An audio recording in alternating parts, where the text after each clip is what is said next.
AP cabinet సమావేశం 3 గంటల పాటు జరిగింది. ఎజెండాలోని 20 అంశాలకు కేబినెట్ ఆమోదం తెలిపింది. సిఆర్డీఏ ప్రతిపాదనలకు ఆమోదం తెలిపింది మంత్రివర్గం. రాజధాని ల్యాండ్ పూలింగ్ గ్రామాల్లో 904 కోట్లతో అభివృద్ధి పనులకు గ్రీన్ సిగ్నల్ ఇచ్చింది. అలాగే తెలుగు భాషా సంఘానికి మండలి కృష్ణారావు పేరును ఖరారు చేసింది. కేబినెట్ తర్వాత తాజా రాజకీయ పరిణామాలపై మంత్రులతో చర్చిస్తారు సీఎం చంద్రబాబు. తాజా పరిణామాలతో జాగ్రత్తగా ఉండాలని మంత్రులకు దిశానిర్దేశం చేయనున్నారు.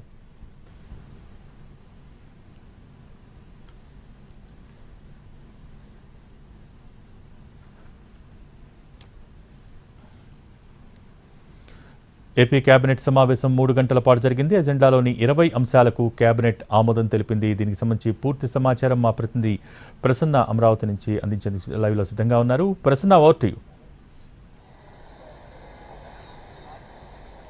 భోగి, ఏపీ కేబినెట్ సమావేశం కొద్దిసేపటి క్రితమే ముగిసింది. ఎజెండాలో సుమారు 22 అంశాలు ఉన్నాయి. ఎజెండా కాకుండా కొన్ని టేబుల్ ఐటమ్స్ కూడా అక్కడికక్కడ నిర్ణయాలు తీసుకునే ఐటమ్స్ కూడా ప్రధానంగా కనిపిస్తున్నాయి. ఎజెండాలో అంశాలకు సంబంధించి సిఆర్డీఏ అథారిటీ ప్రతిపాదనలకి కేబినెట్ ఆమోదం తెలిపింది. ఇంచుమించు 904 కోట్ల రూపాయల పనులకు సంబంధించి ల్యాండ్ పూలింగ్ స్కీమ్ గ్రామాలు ఏదైతే ఉన్నాయో, అంటే రాజధానికి భూములు ఇచ్చిన గ్రామాల రైతులు తమ ప్రాంతాన్ని డెవలప్ చేయాలని చాలా కాలం నుంచి అడుగుతున్నారు.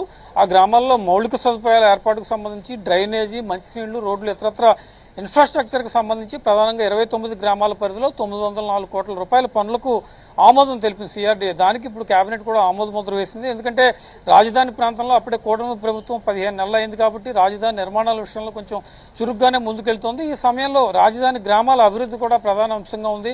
రైతులకు మేలు చేయాలన్నా లేకపోతే రైతులకు డెవలప్డ్ ప్లాట్స్ ఇవ్వాలన్నా కూడా ప్రధానంగా ఇది ఉంది కాబట్టి 904 కోట్ల రూపాయల పనులకు సంబంధించి కేబినెట్ ఆమోదం తెలిపింది. దీంతో పాటు నాలా చట్ట సవరణకు సంబంధించి నాన్ అగ్రికల్చర్ ల్యాండ్ అసెస్మెంట్, అంటే వ్యవసాయ భూమిని వ్యవసాయేతర అవసరాల కోసం వాడుకోవడానికి గతంలో చట్టం కొంచెం పకడ్బందీగా ఉండేది. ఇప్పుడు ఏంటంటే రాజధాని ఏర్పాటు, నిర్మాణాలు ఎక్కువగా రావటం, మౌలిక వసతులు అభివృద్ధి చేయాలంటే వ్యవసాయ భూమిని ఇతర అవసరాలకు వాడుకునే పరిస్థితి ఉంది కాబట్టి దానికి సంబంధించి చట్ట సవరణలకు సంబంధించి కూడా కేబినెట్ ఆమోదం తెలిపింది.